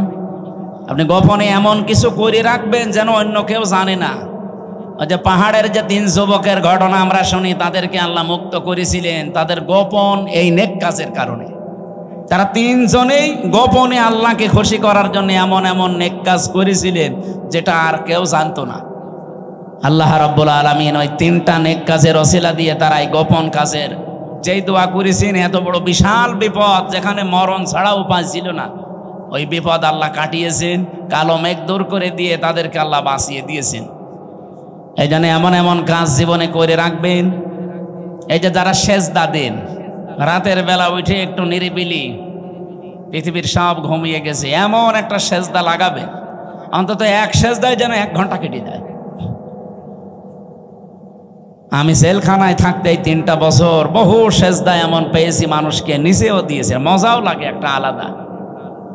আপনি 45 মিনিট 1 ঘন্টা সেজদায় পড়ে থাকেন, কিছু বলাও লাগবে না, শুধু এমনি পড়ে থাকবেন, মনে হবে আল্লাহর কুদরতি পাই আমি পড়ে আছি। একটা আলাদা অনির্বচন সুখ আপনাকে আল্লাহ দান করবে, যেটা কিনতে পাওয়া যায় না। আল্লাহ আমাদের জীবনে এরকম কিছু গোপন নেকির কাজ করার তৌফিক দেন, বলেন আমিন। আমার ভাইরা, আমার যে কথা তোলার ছিল আমি তুলেছি। আমাদের ঈমান আমরা শিরিক মুক্ত করতে চাই। নিরাপত্তা দেওয়ার একচ্ছত্র মালিকানা আমার আল্লাহর। পৃথিবীর কারো নিরাপত্তা নিয়ে মানুষ স্বস্তি শান্তিতে থাকতে পারে না যতক্ষণ আল্লাহ নিরাপত্তা না দেয়। কি কথা বলেন? কত মানুষ তো নিরাপত্তা দেওয়ার জন্য এগিয়ে আসতেছে না। বাংলার মানুষেরা যতদিন পর্যন্ত আল্লাহর এই নিরাপত্তা আপনি না পাবেন, বাইরের যত বড় উন্নত রাষ্ট্র নিরাপত্তা দিক, তাদের নিরাপত্তারই তারা গ্যারান্টি দিতে পারছে না। আজকে ইসরায়েলে দেখেছেন, আজকে 12:30টার সময় কি ভূমিকম্প। অলরেডি একদিকে দাবানল জ্বলছে, আর একদিকে ভূমিকম্প। ওদের 112টার উপরে উন্নত মেশিন কাজ করছে, পানি, ঔষধ এবং এই যে স্প্রে দিয়ে আগুন লেভাতে সক্ষম হচ্ছে না। কারণ এই আগুন তো আর হামসা ধরায়নি, আগুন ধরিয়েছে কে? ছারখার হয়ে যাচ্ছে পুড়ে। ওদের বিশ্ব রোড বন্ধ হয়ে গেছে, জেরুজালেমের রাস্তা বন্ধ হয়ে গেছে। এভাবে যদি আর সর্বোচ্চ সপ্তাহখানেক ওরা কন্ট্রোলে আনতে না পারে, পৃথিবীর মানচিত্র থেকে এই জঘন্যতম জাতি ইহুদিরা, ইসরায়েল রাষ্ট্র, এটা পৃথিবী থেকে হালাক হয়ে যাবে। এগুলো হওয়ার পেছনে আমি কোরআন থেকে একটা কারণ পেয়েছি। সূরা ইউনূস 100 নম্বর আয়াত, 11 নম্বর পারা, 19 নম্বর পৃষ্ঠা, 4 নম্বর লাইনে আছে, শেষের দিকে পাবেন।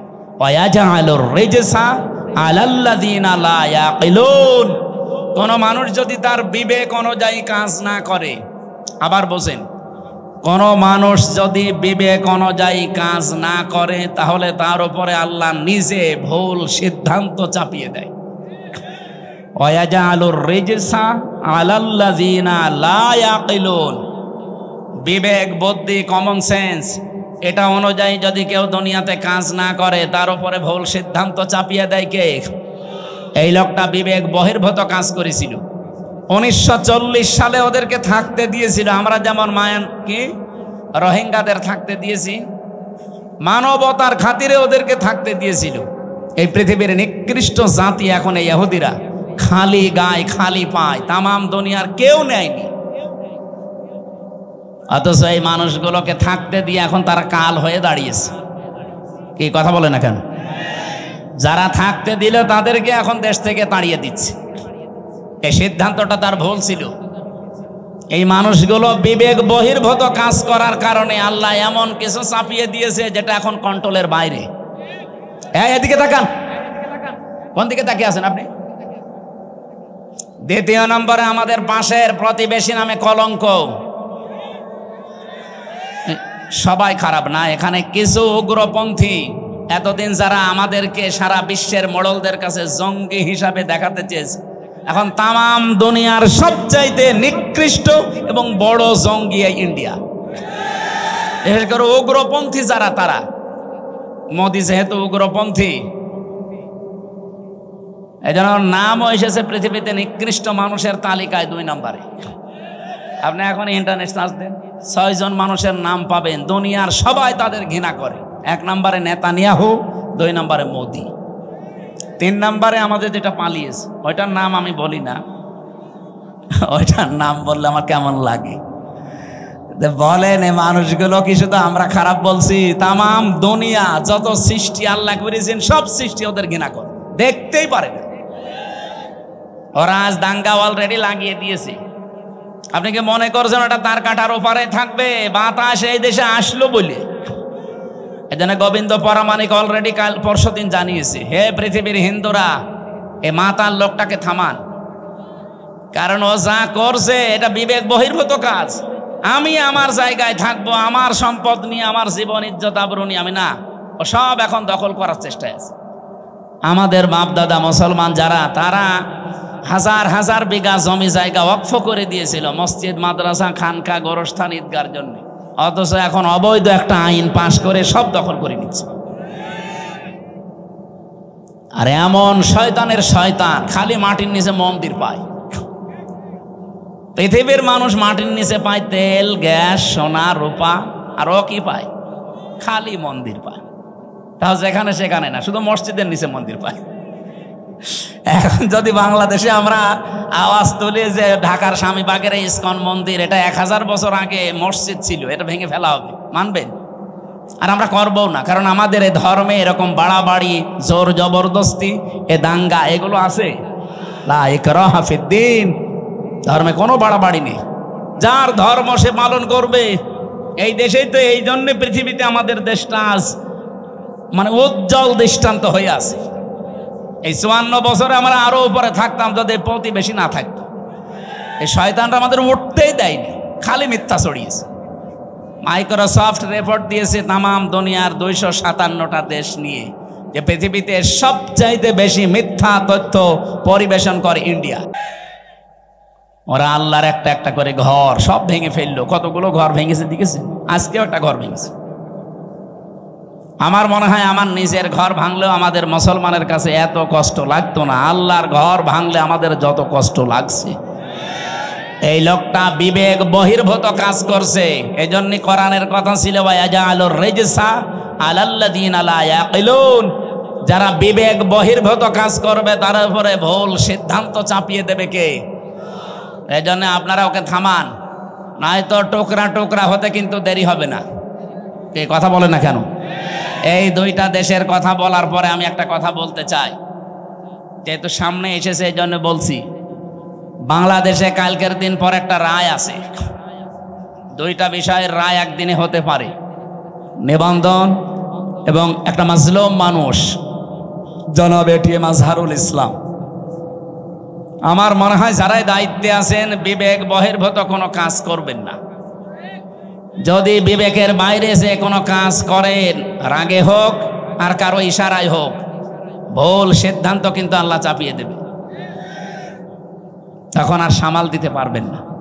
কারণ এই দেশের মানুষ অলরেডি তাদের দেওয়ালে পিঠ থেকে গেছে বারবার এই তারিখ পেছাতে পেছাতে। আর মামলার তারিখ পেছালে যে কেমন লাগে, আমি তো এই 3 বছরে টের পেয়েছি। আমার মামলাটা কমপক্ষে 30 বার সিএমএম কোর্ট, জজ কোর্ট, হাইকোর্ট মিলে 30 বার উঠেছে। যেদিন ওঠে মনে করলাম যাক আজকে বের হতে পারবো। আল্লাহ, বিকালবেলা সংবাদ আসে যে না হয়নি, আবার 1-1.5 মাস পেছিয়েছে। এই সময় যে কি কষ্ট লাগে, যারা জেলে থাকে তারা ছাড়া এ ওয়াজ করে বোঝানো যাবে না। অথচ কয়বার ঘোলার এলে লোকটাকে বারবার ঘোরাচ্ছে, এমনকি 7 তারিখে ডেট দিয়ে এখন আবার ফের 8 তারিখে। আমার মনে হচ্ছে এরা যদি বিবেক বহির্ভূত কাজ এবার করে না, এবার সামাল এরা দিতে পারবে না। আমার কথা আমি সবাইকে জানাচ্ছি, আগামী 8 তারিখে কালকের দিন পর আমরা চাই এই মাজলুম মানুষটাকে নিঃশর্তভাবে খালাস করে দেওয়া। এই মাজলুম মানুষটা বেকার 13 বছর জেলে আছে। যে সমস্ত সাক্ষী, এগুলো পৃথিবীর 8ম আশ্চর্য বিষয়। 6.5 কিলোমিটার দূর থেকে নাকি সাক্ষী দিয়েছে, 3 কিলোমিটার, এবার 2.5 কিলোমিটার।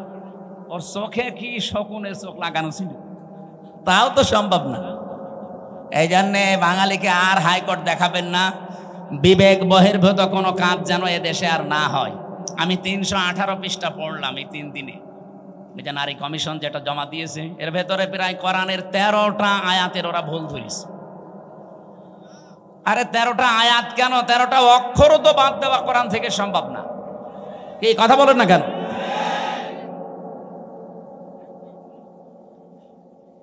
26টা আয়াতের বিরুদ্ধে ওরা মামলা দিয়েছিল, ভারতে কেস করেছিল যে এগুলো বাতিল করা লাগবে।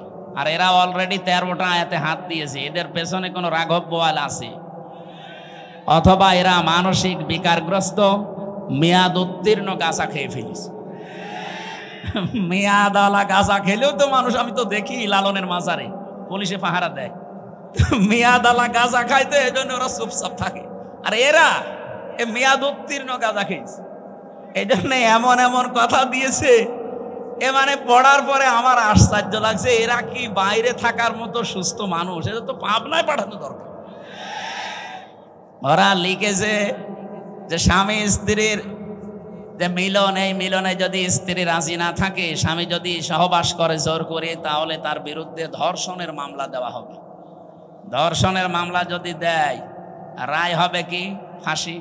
কথা বলছেন এখানে যে একজন বিচারপতি আন্দাজে ফাঁসি দেবে, সাক্ষী লাগবে না।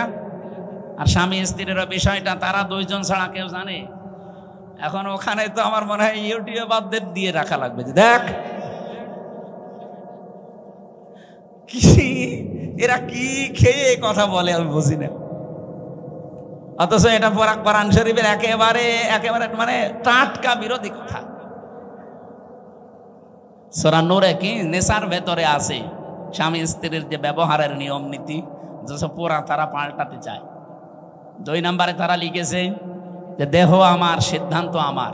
এটা কোরআনে কারিমের প্রায় 8টা আয়াতের বিরুদ্ধে। আমি নিজে যতটুকু পড়েছি, আলা লাহুল খালকু ওয়াল আমরু ইনিল হুকমু ইল্লা লিল্লাহ, এরকম 8টা আয়াত সরাসরি কোরআনের বিরুদ্ধে ওরা কলম ধরেছে। ওরা বলতে চায় দেহ আমার, সিদ্ধান্ত আমার। আর আল্লাহ বলেন এ সৃষ্টি আমার, সিদ্ধান্ত আমার। দেহ আপনার, আপনাকে কে বলেছে? আপনি দেহের মালিক। আমি এই যে 33 বছর বয়স আমার, বলেন তো 34 বছর আগে হামজা নামে উল্লেখ করার মতো আমি কিছু ছিলাম না। 92 সালে আমি জন্ম নিয়েছি, অথচ 91 সালেও হামজা নামে আমি এখানে বসার যোগ্যতা রাখতাম। আমার মা বাবা দায়িত্ব পালন করেছে, তারা শুধু বিছানায় ছিল, এই বাকি যা করার সব করেছে আমার আল্লাহ। আল্লাহ বলেন মায়ের রেহেমের ভেতরে বাবার এই বীর্যটা যখন দ্রুত গতিতে এখানে এসে হাজির হয়, কমপক্ষে এটা 40 দিন 40 দিন 40 দিন 40 পাল্টাতে থাকে। 120 দিনে আমি আল্লাহ এইটাকে কমপক্ষে 8টা জিনিস বানিয়ে ফেলি। আপনি যদি এখানে কম্পিউটার ভেড়াতেন, স্ক্রিন দিলে আমি একটা একটা করে আপনাকে দেখাতে পারতাম। বাবার এই নাপাক পানিটা দিয়ে আল্লাহ যে 4টা জিনিস বানায়, এটা সূরা তরিকের ভেতরে আছে। ফালিয়ানজুরিল ইনসানু মিম্মা খুলিক, খুলিকা মিম্মা দাফিকি ইয়াখরুজু মিন বাইনিস সুলবি ওয়াত তারাইব। এক একটা শব্দ যদি ভেঙে ভেঙে আপনি অর্থ করেন, দেখবেন সলবন 1 বচন দিয়েছেন, তারাইব দিয়েছেন বহু বচন। আমি এটা বাইবেল, কোরআন এবং সায়েন্স, ডক্টর মরিস বোকাইলের লেখা এ আয়াতের তাফসির পড়তে গিয়ে উনি খুব সুন্দর করে বিজ্ঞানের ব্যাখ্যা দিয়েছেন। পড়ার পরে আমার মনে হচ্ছিল এতদিন আমি যেভাবে পড়েছিলাম, এটা পড়িয়ে কোরআন শরীফ একেবারে হাতে কলমে জিবরাইল আমারে শেখাচ্ছে। বাবার এই নাপাক পানিটা যখন যেতে থাকে, বিজ্ঞান এখন দেখাচ্ছে কম্পিউটার দিয়ে কমপক্ষে 40,000 হামজা তৈরি হওয়ার ক্ষমতা রাখে 1 ফোঁটা বীর্য। মায়ের জরায়ুর যে দেওয়াল আছে, এখানে ধাক্কা লেগে হয়তো অনেকে পড়ে যায়, যেতে পারে না ওই রেহেম পর্যন্ত। হয়তো কারো 1টা যায়, 2টা যায়, 5টা যায়। এই পৃথিবীতে 13টা পর্যন্ত সন্তান জন্ম দিয়েছে এক মহিলা ক্যালিফোর্নিয়ায়। এর উপরে আর কেউ পারে নাই? বলেন তো 40,000 মানুষ একটা ফোঁটার ভেতরে আমার আল্লাহ লুকিয়ে রেখেছে। যদি মায়ের পেটে জায়গা থাকতো আমার আল্লাহ 40,000 সন্তানই ওখান থেকে বের করত। আমি ওই দিন থেকে যে প্রতিযোগিতা আরম্ভ করেছি, আমাকে কেউ হারাতে পারে নাই। আমার নিজেরই ভাই বোন কিন্তু 40,000-এর ভেতরে মাত্র আমি হামজা একা বেঁচেছিলাম। বাকি 39,999 জন সব ওই দেওয়ালের সাথে ধাক্কা লেগে মরে গেছে। আল্লাহ পাক ওখানে আমাকে নিয়ে প্রথম 40 দিনে সুম্মা খালাকনান নুতফাতান আলাকাতান ফাখালাকনাল আলাকাতা মুদগাতান ফাখালাকনাল মুদগাতা ইযামা ইলা আখিরি আয়াত। সূরা মুমিনুনের ভেতরে আছে। আল্লাহ পাক বলেন আমি নিজে ওইটা দিয়ে 4টা জিনিস বানাই, চুল, রগ, হাড় আর পর্দা। আর মায়ের রেহেমের যে কারারিম মাকিন বলা হয়, যেখানে হাতের স্পর্শ লাগে না, এই জায়গায় একটা থলি আছে, নাপাক পানির থলি। এইটা দিয়ে আমি আল্লাহ 4টা জিনিস বানাই, রক্ত, গোশত, চর্বি আর চামড়া। 4 8টা জিনিস এক হয় 120 দিনের ভেতরে। তখন আমি আল্লাহ নিজের পক্ষ থেকে কমপক্ষে 5টা জিনিস আমার বান্দার জন্য দান করি। ওয়াজআলা লাকুমুস সামআ ওয়াল আবসারা ওয়াল আফইদা ইলা আখিরি আয়াত। এই তথ্যটা আছে সূরা নাহালের ভেতরে 14 নম্বর পারা 14 নম্বর পৃষ্ঠা 13 নম্বর লাইনের 78 নম্বর আয়াতের মাঝের অংশে আছে। আল্লাহ বলেন শ্রবণ শক্তি, দর্শন শক্তি, বাক শক্তি, আকেল শক্তি আর ঘ্রাণ শক্তি, এই 5টা আমি আল্লাহ আমার রব নামের কারণে তোরে ভিক্ষা দিয়েছি। যদি একটা কম দিতাম দুনিয়ায় তুই আসতিস, কিন্তু পূর্ণাঙ্গ হয়ে না, অপূর্ণাঙ্গ হয়ে। বলেন তো রব নামের কারণে যে 5টা জিনিস আল্লাহ দয়া করে আমারে দিলেন, যদি দর্শন শক্তি না দিত তাহলে আমি আসতাম কিন্তু কানা হয়ে। অনেক কানা মানুষ আসে না? বলেন বলেন। আল্লাহ পাক যদি বাক শক্তি না দিত কথা বলা, তাহলে আমি আসতাম কিন্তু বোবা হয়ে। আমাকে যদি আল্লাহ শ্রবণ শক্তি না দিত আমি আসতাম কিন্তু কালা হয়ে। যদি আকেল শক্তিটা না দিত আসতাম কিন্তু পাগল হয়ে। অনেক পাগল আসে না? তখন আমাকে স্বাভাবিকভাবে স্টেজে ওঠা দূরের কথা, প্রধান অতিথি, বিশেষ অতিথি, ওসি সাহেব দূরের কথা, মানুষ বলতো নাম এখান থেকে কানা, পাগল। স্টেজের ধারে পাশেও পাগল কানারে আসতে দিত। ওরা আল্লাহর একটা একটা করে ঘর সব ভেঙে ফেললো। কতগুলো ঘর ভেঙেছে দেখেছে? আজকেও একটা ঘর ভেঙেছে। আমার মনে হয় আমার নিজের ঘর ভাঙলেও আমাদের মুসলমানের কাছে এত কষ্ট লাগতো না। আল্লাহর ঘর ভাঙলে আমাদের যত কষ্ট লাগছে। এই লোকটা বিবেক বহির্ভূত কাজ করছে। এই জন্য কোরআনের কথা ছিল ওয়ায়াজালুর রিজসা আলাল্লাযিনা লা ইয়াকিলুন। যারা বিবেক বহির্ভূত কাজ করবে তার উপরে ভুল সিদ্ধান্ত চাপিয়ে দেবে কে? এই জন্য আপনারা ওকে থামান, নয়তো টুকরা টুকরা হতে কিন্তু দেরি হবে না। কে কথা বলে না কেন? এই 2টা দেশের কথা বলার পরে আমি একটা কথা বলতে চাই, যেহেতু সামনে এসেছে এই জন্য বলছি।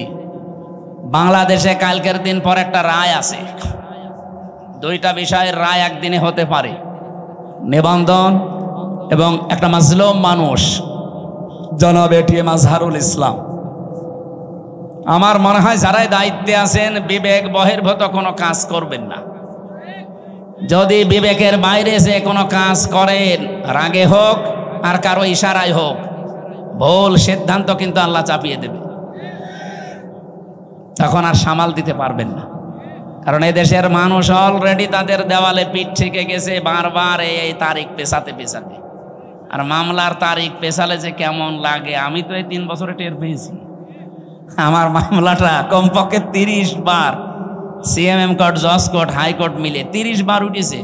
যেদিন ওঠে মনে করলাম যাক আজকে বের হতে পারবো। আল্লাহ, বিকালবেলা সংবাদ আসে যে না হয়নি, আবার 1-1.5 মাস পেছিয়েছে। এই সময় যে কি কষ্ট লাগে, যারা জেলে থাকে তারা ছাড়া এ ওয়াজ করে বোঝানো যাবে না। অথচ কয়বার ঘোলার এলে লোকটাকে বারবার ঘোরাচ্ছে। এমনকি 7 তারিখে ডেট দিয়ে এখন আবার ফের 8 তারিখে। আমার মনে হচ্ছে এরা যদি বিবেক বহির্ভূত কাজ এবার করে না, এবার সামাল এরা দিতে পারবে না। আমার কথা আমি সবাইকে জানাচ্ছি, আগামী 8 তারিখে, কালকের দিন পর, আমরা চাই এই মাজলুম মানুষটাকে নিঃশর্তভাবে খালাস করে দেওয়া। এই মাজলুম মানুষটা বেকার 13 বছর জেলে আছে। যে সমস্ত সাক্ষী, এগুলো পৃথিবীর 8ম আশ্চর্য বিষয়। 6.5 কিলোমিটার দূর থেকে নাকি সাক্ষী দিয়েছে, 3 কিলোমিটার, এবার 2.5 কিলোমিটার। ওর চোখে কি শকুনের চোখ লাগানো ছিল, তাও তো সম্ভব না। এই জন্যে বাঙালিকে আর হাইকোর্ট দেখাবেন না। বিবেক বহির্ভূত কোনো কাজ যেন এ দেশে আর না হয়। আমি 318 পৃষ্ঠা পড়লাম এই 3 দিনে। এই যে নারী কমিশন যেটা জমা দিয়েছে, এর ভেতরে প্রায় কোরআনের 13টা আয়াতের ওরা ভুল ধরেছে। আরে 13টা আয়াত কেন, 13টা অক্ষরও তো বাদ দেওয়া কোরআন থেকে সম্ভব না। এই কথা বলেন না কেন?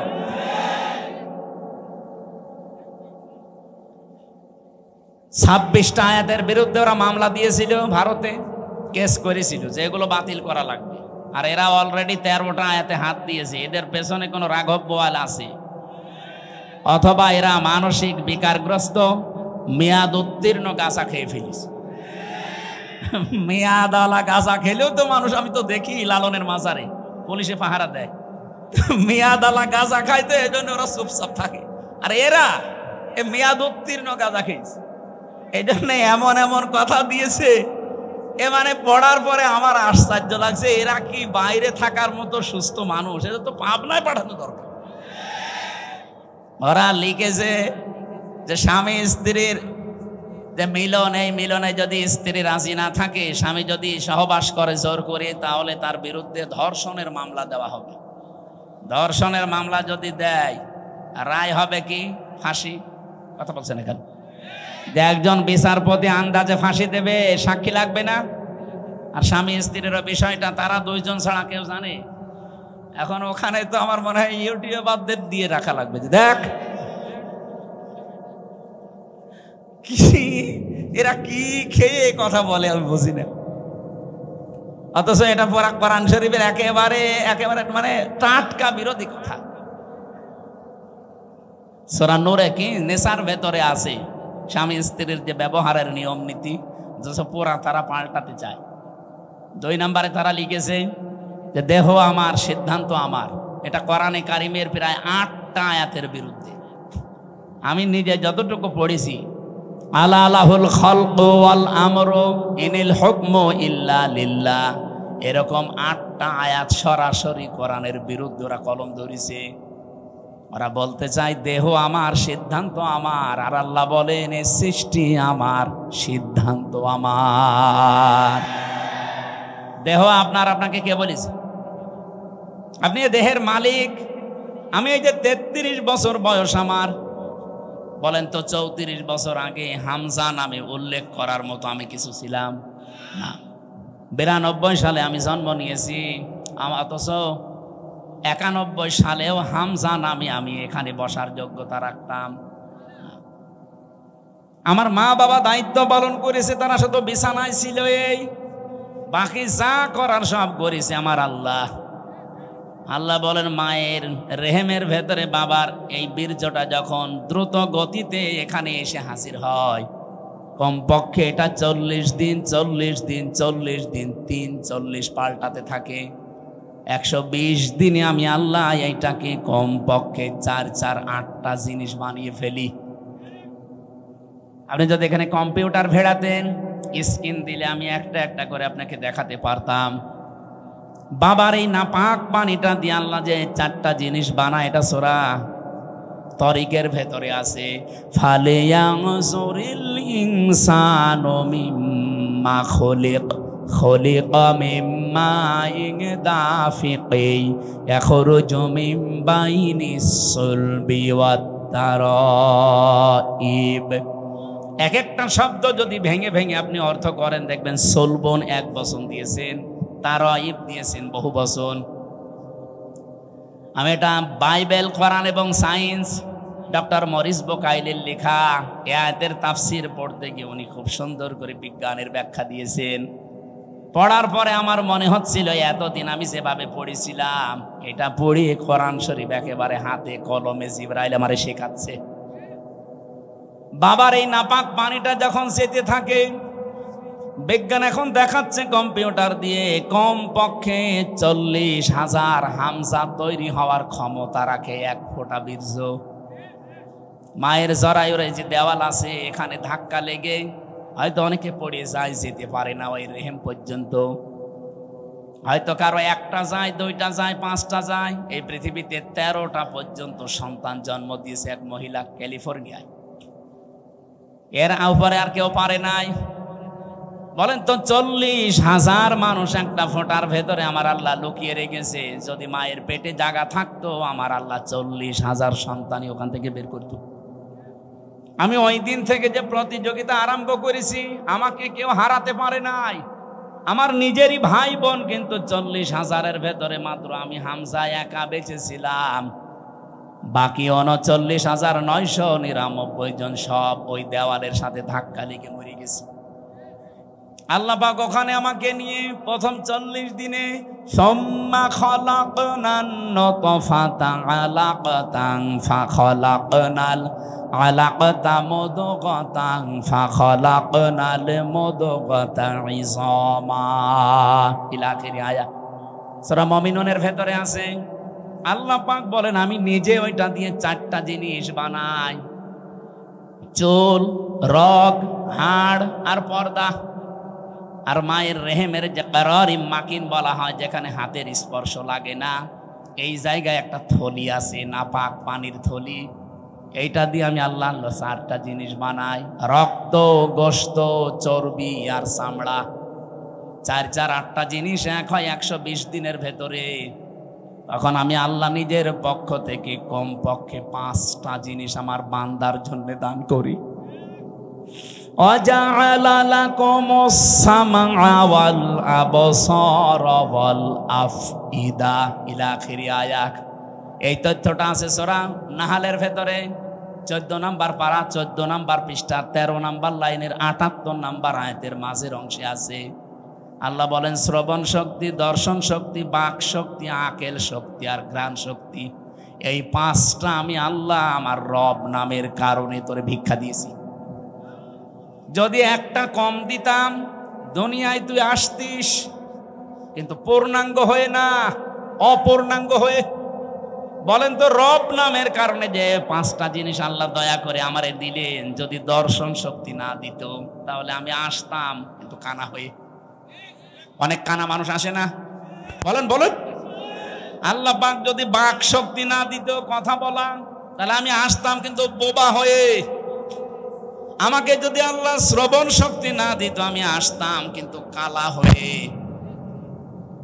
যদি আকেল শক্তিটা না দিত আসতাম কিন্তু পাগল হয়ে। অনেক পাগল আসে না, তখন আমাকে স্বাভাবিকভাবে স্টেজে ওঠা দূরের কথা, প্রধান অতিথি, বিশেষ অতিথি, ওসি সাহেব দূরের কথা, মানুষ বলতো নাম এখান থেকে কানা, পাগল।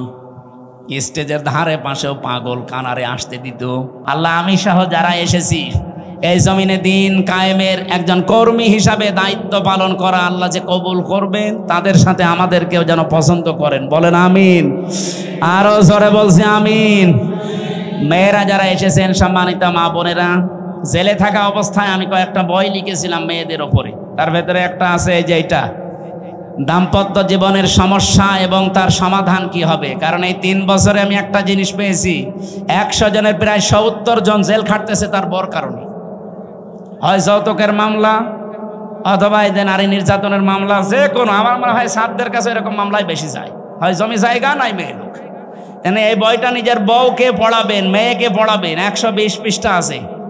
দাম্পত্য জীবনের কলহ এবং তার সমাধান এই বইটার ভেতরে পাবেন। আর একটা আছে শুধুমাত্র পুরুষের জন্য, পুরুষ মানুষ সংসারে কি কি কাজ করবে দাম্পত্য জীবনে, এটাও একটু নিয়েছেন যদি থাকে। আর একটা আদর্শ নারী আছে, মেয়েদের আদর্শ কোন কোন মহিলা হবে। এই যে যারা কমিশন বানিয়েছে এরা আপনার আদর্শ না, কারা হবে এর ভেতরে 6 জনের জীবনী দেওয়া আছে। আর এটা সৃষ্টি জগৎ নিয়ে লেখা। আমি যেভাবে তথ্য দিচ্ছিলাম এখান থেকে দিয়েছি। এটা শুধু শিক্ষিত মানুষদের জন্যে। গাড়িতে পাওয়া যাবে, যাওয়ার সময় নিয়েছেন, স্যারকে দিয়ে দিন। আমি আমি আমি আজকের মতো আর পারছি না, আজকের মতো শেষ করে দিলাম। আল্লাহুম্মা আমিন। লা ইলাহা ইল্লা আনতা সুবহানাকা ইন্নী কুনতু মিনাজ জালিমিন। লা হাওলা ওয়ালা কুওয়াতা ইল্লা বিল্লাহিল আলিয়্যিল আযীম। রব্বুল আলামিন, রাত 11:30 বাজতেছে, গভীর রজনী, সামনে আমাদের তাহাজ্জুদের নামাজ, ফজরের নামাজ, সকালে কর্মজীবন আছে, এই জন্য আমরা শেষ করে দিয়েছি। যতটুকুই বললাম আল্লাহ দুনিয়ায় আমল করার সুযোগ দাও। এ বিশাল আয়োজনে তুমি যদি খুশি হয়ে থাকো, কোরআনের এই প্রচারে সওয়াবগুলো বিশ্ব নবীর রওজায় পৌঁছিয়ে দাও। দুনিয়ার মাটির নিচে যারা ঈমান নিয়ে ঘুমিয়ে গেছে এদেরকে মাফ করে দাও। রব্বুল আলামিন, মাহফিলের সম্মানিত সভাপতি, সহসভাপতি যারা এসেছে, মাওলানা সিরাজুল ইসলাম সহ প্রত্যেককে তুমি মাফ করে দাও। মাহফিলের প্রধান অতিথি অধ্যাপক মুজিবুর রহমান, বিশেষ মেহমান অধ্যাপক আব্দুল খালেক সহ যত অতিথি এসেছে, আল্লাহ অতিথিদেরকেও তুমি অমরের মতো কবুল করো। মাহফিলে আজকে প্রশাসনের যে ভাইগুলো এসেছে, বিশেষ করে আমাদের অভিভাবক জনাব আফজাল হোসেন, এতানোর থানার সম্মানিত অফিসার ইনচার্জ সহ যত ভাইরা এসেছে, নিজেদের বাবা মা, আত্মীয় স্বজন, ভাই বোন, স্ত্রী পুত্র ছেড়ে দিয়ে বাংলার বিভিন্ন প্রান্তে যারা দায়িত্ব পালন করে জনগণের জান মাল ইজ্জত আবরু হেফাজতের জন্য, তাদের বাড়ি ঘর, স্ত্রী পুত্র সন্তানাদি আল্লাহ তুমি পাহারাদার হয়ে যাও। তাদের শরীরকে তুমি জনগণের জন্য সুস্থ রাখো। পরা দায়িত্বটাই ইবাদত হিসাবে কবুল করে নাও। যত মানুষ আমরা দূর দূরান্ত থেকে আসলাম, আমাদের যাওয়া আসায় তুমি বরকত দাও। কোরআনের এই আয়াতটা জীবনে পঙ্খানো মেনে চলার সুযোগ দান করো। মা বোনদেরকে খাদিজাতুল কুবরার মতো বানিয়ে দাও। এ মাহফিলে বরণ্যের সদস্য যারা কাজ করেছে, এদেরকে যে মা পেটে নিয়েছে, মায়ের পেট খাদিজার মতো বানিয়ে দাও। এলাকায় মাটির নিচে যারা এই ঘুমিয়ে আছে, কোরআনের ইজ্জতে মাফ করে দাও। মাওলানা আব্দুল আওয়াল সহ নামনা জানা যত আলেমরা এখানে কথা বললেন, আলেমদের কাতারে তুমি কিয়ামতে শামিল করে দাও। 3টা বছর কারাগারে এবং রিমান্ডে আমি অসুস্থ হয়ে গেছি, আল্লাহ আমাকে আগের অবস্থায় ফিরিয়ে দাও। বাংলার জমিনটা তোমার কালাম দিয়ে চলছে, দিন কায়েম হয়ে গেছে, এটা দেখে মরার সুযোগ দাও। বারাকাল্লাহু লানা ওয়া লাকুম ফিল কোরআনিল আযীম। জীবনের শেষ কথা যেন এটা বলতে পারি, লা ইলাহা ইল্লাল্লাহু মুহাম্মাদুর রাসূলুল্লাহ। আসসালামু আলাইকুম। যান আস্তে আস্তে, ওই যে গাড়িতে আছে বইটা নিয়েছি।